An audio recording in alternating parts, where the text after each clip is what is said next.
Assalamualaikum warahmatullahi wabarakatuh. Perkenalkan, nama saya Melanda Sumawati, mahasiswi Politeknik Negeri Subang dari Prodi Keperawatan dengan nomor pokok 10401017. Pada kali ini saya akan menjelaskan mengenai materi kuliah Pendidikan Kewarganegaraan dengan dosen Dr. Ujang Carda, SSH, MH, MIP, MAP. Adapun materi yang saya akan paparkan adalah hak asasi manusia dan demokrasi dengan penjelasan sebagai berikut.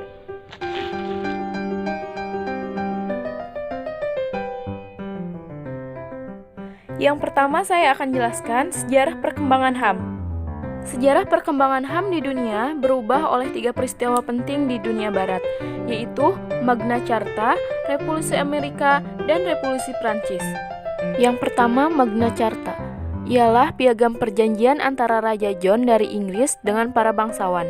Isinya adalah perjanjian jaminan beberapa hak oleh raja kepada para bangsawan beserta kegunaannya. Yang kedua, Revolusi Amerika ialah perang kemerdekaan rakyat Amerika Serikat melawan penjajah Inggris. Amerika Serikat menjadi negara merdeka pada tanggal 4 Juli 1976 yang merupakan hasil dari revolusi ini. Yang ketiga, Revolusi Prancis. Revolusi Prancis adalah bentuk perlawanan rakyat Prancis kepada rajanya sendiri, Louis XVI, yang bertindak sewenang-wenang dan absolut. Perkembangan HAM di Indonesia pada masa prakemerdekaan. Pemikiran modern tentang HAM di Indonesia baru muncul pada abad ke-19 oleh Raden Ajeng Kartini dalam surat-surat yang ditulisnya 40 tahun sebelum proklamasi kemerdekaan. Pada masa kemerdekaan dibagi menjadi 3 masa. Yang pertama, pada masa Orde Lama, bangsa Indonesia gigih membela agar HAM diatur secara luas dalam Undang-Undang 1945. Pada masa Orde Baru, HAM dianggap sebagai paham liberal yang bertentangan dengan budaya Timur dan Pancasila. Pada masa reformasi, pemerintah meratifikasi 2 instrumen yang sangat penting dalam penegakan hukum. Apa itu HAM? HAM merupakan konsep dalam hukum dan secara normatif dapat menyatakan bahwa semua orang mempunyai sebuah hak yang melekat, karena mereka adalah manusia. Hak asasi manusia selalu dan di mana-mana, dan untuk semua orang, sehingga mereka bersifat universal. Pada prinsipnya, HAM tidak bisa dicabut. Hak asasi manusia tidak dapat dibagi, saling tergantung, dan saling berhubungan. Berikut macam-macam HAM beserta contohnya.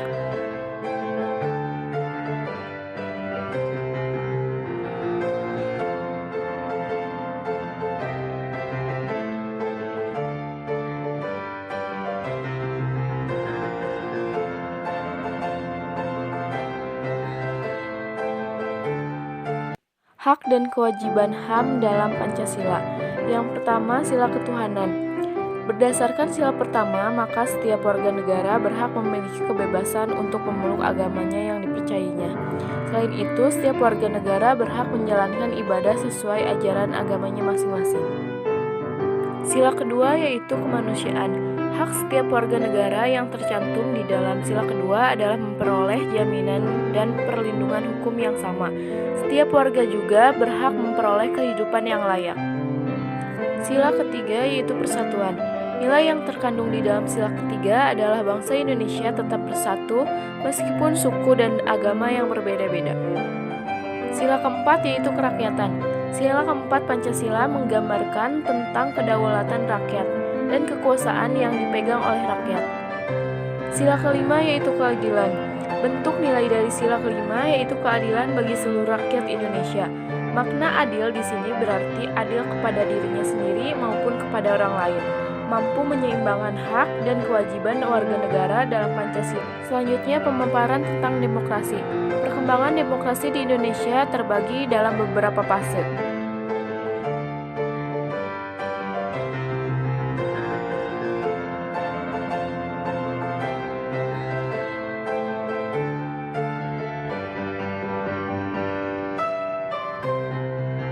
Arti demokrasi Pancasila itu sendiri berasal dari bahasa Yunani yang diambil dari kata demos yang berarti rakyat dan kratos yang berarti pemerintahan. Dalam KBBI, demokrasi Pancasila adalah demokrasi yang berdasarkan sila Pancasila yang dilihat sebagai suatu keseluruhan yang utuh. Berikutnya prinsip-prinsip demokrasi Pancasila. Yang pertama, demokrasi yang berketuhanan yang Maha Esa, yang berarti sistem penyelenggaraan negara harus taat, konsisten, dan sesuai dengan nilai juga kaidah dasar ketuhanan yang Maha Esa. Yang kedua, demokrasi dengan kecerdasan, yang berarti aturan dan penyelenggaraan demokrasinya menurut Undang-Undang 1945, bukan lewat naluri, kekuatan otot, atau kekuatan massa. Yang ketiga, demokrasi yang berkedaulatan rakyat. Demokrasi Pancasila, kekuasaan tertinggi ada pada tangan rakyat. Jadi prinsipnya rakyat yang memiliki kedaulatan. Yang keempat, demokrasi dengan rule of law. Hal ini mempunyai 4 makna penting. Yang pertama, kekuasaan negara Republik Indonesia itu harus mengandung, melindungi, serta mengembangkan kebenaran hukum. Kedua, kekuasaan negara itu memberikan keadilan hukum. Ketiga, kekuasaan negara itu menjamin kepastian hukum. Dan yang keempat, kekuasaan negara itu mengembangkan manfaat atau kepentingan hukum. Selanjutnya ada demokrasi dengan pemisahan kekuasaan negara, demokrasi dengan hak asasi manusia, demokrasi dengan pengadilan yang merdeka, demokrasi dengan otonomi daerah, demokrasi dengan kemakmuran, dan demokrasi yang berkeadilan sosial. Adapun korelasi demokrasi dengan negara hukum, yaitu hukum dan demokrasi merupakan sesuatu yang saling berikatan dalam negara yang menganut sistem demokrasi. Hukum dipergunakan untuk melegitimasi kekuasaan, agar kekuasaan diakui. Sebaliknya, hukum dipergunakan untuk mengontrol kekuasaan agar tidak bertentangan dengan demokrasi. Maka dari itu, hukum dan demokrasi mempunyai hubungan yang sangat erat. Demikian paparan saya untuk mata kuliah pendidikan kewarganegaraan.